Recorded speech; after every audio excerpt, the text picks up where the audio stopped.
What is going on, everybody? I'm Jabby Koway, joined by Achara Kirk. What's up? We've got the Wonka trailer here in front of us. Very excited to jump into this. You guys, if you haven't done so yet, please do me a big favor. Hit that subscribe button, bell icon, all notifications, and pretty please vote this up. Let YouTube know you're enjoying what you're watching. How excited are you guys for this?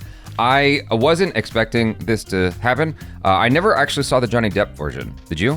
Oh, yeah, I think a long time ago, but the one that really sticks in my memory is the one with Gene Wilder. Gene Wilder, that's right. Yeah, different Gene. But the thing is, like, for me, I grew up absolutely obsessed with Roald Dahl. I think I've probably read at least all of his children's books, if not every single book that he's ever written.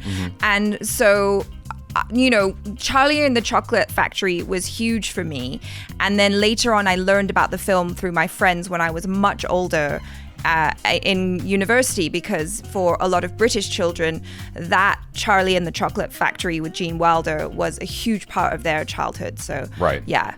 Well, the interesting fun fact here is it says it's from Paul King, writer-director of Paddington films. Which we still haven't seen, and I've heard they're amazing. And David Heyman, producer of Harry Potter, Gravity, Fantastic Beasts, Paddington. I don't know why you'd mention Fantastic Beasts. Okay. Paddington, and yes. So let's jump into this without further ado. Here we go. I've spent the past 7 years traveling the world perfecting my craft.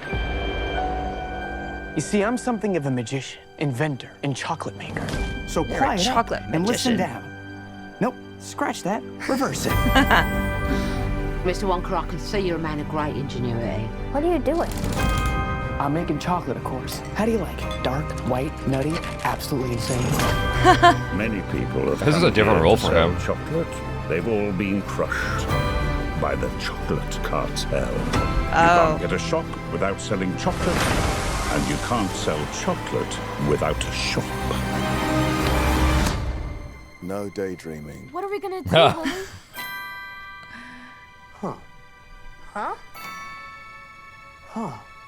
A double hump. Do you have a pencil and paper? Uh-huh. I got an idea. I know things haven't been easy for you. They're gonna get better. You promise? I pinky promise. That's the most solemn vow there is. Where do we start? Oh, hey! Where is this? It's just weird. What's happening? Ooh, that's a chocolate that makes you fly. Let's find out, shall we? Who's for a hoverjob? I want one! See here, just a small group of people defying the laws of gravity. Oh, what? Wow. Ladies and gentlemen of the Gallery Gourmet, my name is Willy Wonka. He's good. Too good. Pretty sure I've gained about 150 Oh, pounds in the last 2 the weeks. music! You could change her life, Mr. Wonka. Change all their lives. Run away! Every good thing in this world started with a dream. So you hold on to yours. Oh my God. Mark my words, this is gonna be the greatest chocolate shop the world has ever seen. So you're the funny little man who's been following me. I will have you know that I am a perfectly respectable size for an Oompa-Loompa. An Oompa what now? Allow me to refresh your memory. Oh, I don't think I want to hear that. Too late. I've started dancing now. Once we've started, we can't stop. Oh my freaking God. Keegan-Michael Key and Rowan Atkinson in the same movie. That's awesome. I don't know why I got so emotional, but like as the trailer was going on, I was just like, holy crap. I'm feeling the magic. I'm feeling like just joy and fascination and just all of those wonderful things that remind me of childhood. And I was just like, oh my God, I'm so happy. Hugh Grant. Yes, Hugh Grant Grant. as an Oompa freaking Loompa. That's dope. I never knew that that's what I wanted in my life, but That's dope. Yeah, I mean, Wow. I think it's a genius move to actually turn this into the kind of film that it's become, the story that it's become, because it lends itself to that same sort of marketability and I don't know if I want to say franchise, but at least with merchandise that Harry Potter lends itself to, I feel like there's a lot of opportunity there for making that money the way Harry Potter has. I don't know if it can have the run that Harry Potter has with like 7-8 films and a whole... Listen, I'm sure Warner Brothers is going to try. Yeah, but like you look at all that and you think about the possibilities with Willy Wonka and you're like, oh yeah, like you could totally carve out another theme park element there and have a whole thing dedicated to Willy Wonka. For sure. Yeah. But I mean, just in terms of a young Willy Wonka, I guess in my mind, because I just associate the character with already being an adult and being older. Right.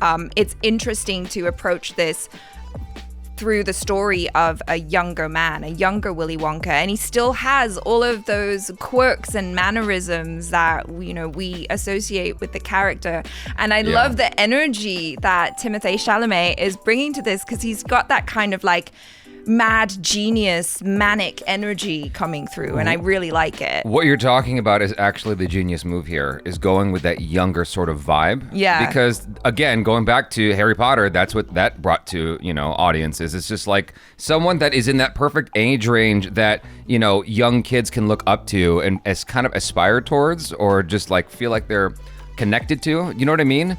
And so I think that's a very, very smart move. Not that Gene Wilder was a problem for me as a kid, No. but I think that it just works very, very well.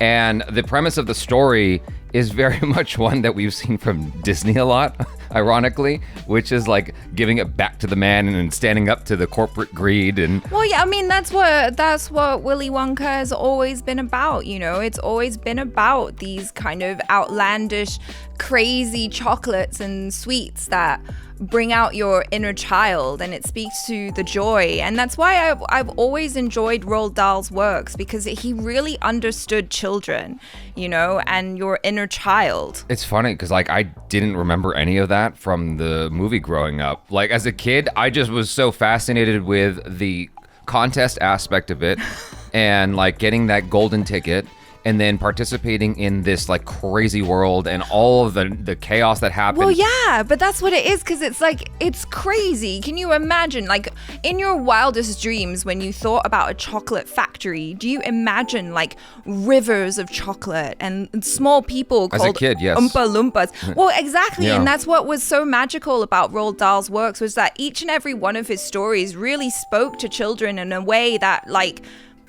he understood kids, and he created these worlds and characters that were just so much fun and so hopeful and crazy and outlandish and also scary sometimes. Yeah, but standing up to corporate greed was never an element that I had taken from that as a kid. Was that always there? I mean, I think so in a way, like, because he didn't, if I remember correctly, like he didn't want to sell his chocolate factory. He was trying to find someone who was as passionate as him. And so that's why he had the competition. I remember taking some lessons from that movie of like, don't be greedy. Exactly. As a kid. Yes. Like, I remember one kid like ate too much and like, he went into like the chocolate slide or something like that. And I just remember, it's been so long since I've watched the film. There's just like these vague things that have been impressed in my mind.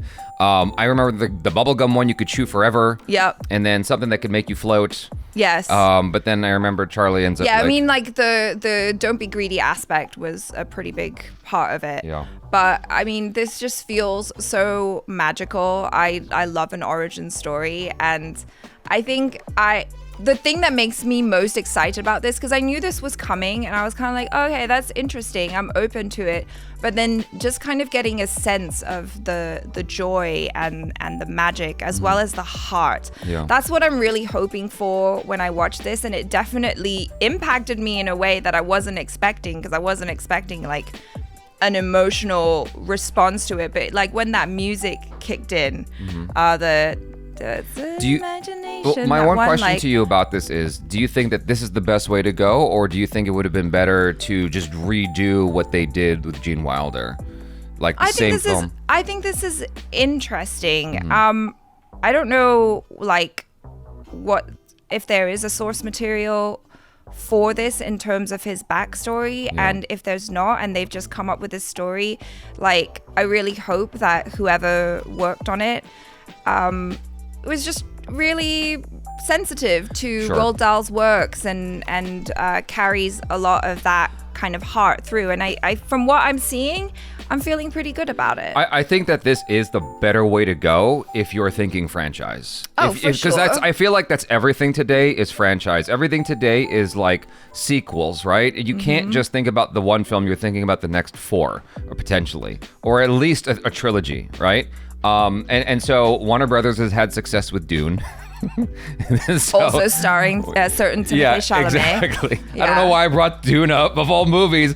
I'm just saying they're always looking at like, okay, what can we franchise out? And I think that the way they're going about this one, it makes sense. And I'm hoping that it feels as good and I hesitate to use this word, but pure and I don't know, joyful as the original gave to me as a kid. I hope that this one gives the same thing to kids today. You guys, thanks so much for hanging out. Hopefully you enjoyed that. Do subscribe, bell icon, all notifications, and vote this up. Let YouTube know you enjoyed what you watched. I'm Jabby Koay. This is Achara Kirk. Peace out.